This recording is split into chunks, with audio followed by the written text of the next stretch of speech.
Hello everyone, welcome to ages homeopathy Telugu. ఇవాళ మనం discuss చేసుకుందాం మైండ్ యొక్క ఇంపార్టెంట్ సిమ్టమ్. బాప్టిస్టర్ ఎండీలో ఉంది.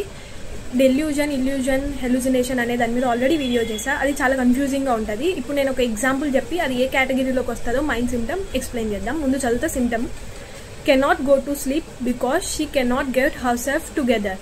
Head or body feels scattered about the bed, tosses about to get the pieces together. Thought she was 3 persons, could not keep them covered. ఇక్కడ తను thought she was 3 అంటే illusion కేటగిరీలోకి వస్తుంది. ఒక స్టిములైని మనం రాంగ్గా interpret చేయడం అనేది ఇల్యూజన్లో చెప్పాను. సో ఇక్కడ పర్సన్ ఎలా ఇల్యూజన్లో ఫీల్ అవుతున్నారు. సో ఇతనికి నిద్ర రాదనమాట. ఎందుకంటే రాత్రి పనుకున్నప్పుడు అతని బాడీ అనేది సపరేట్ పార్ట్స్ లాగా, హెడ్ సపరేట్గా ఉంది, కాళ్ళు సపరేట్గా ఉన్నాయి, చేతులు సపరేట్గా ఉన్నాయి అని ఫీల్ అవుతారు. ఆ పార్ట్స్ని అన్ని కలెక్ట్ చేయాలన్నట్టు వాళ్ళు ఫీల్ అవుతారు. సో ఇది ఇల్యూజన్ కేటగిరీలోకి వస్తుంది. Mind symptom. Hope it's help. Thank you.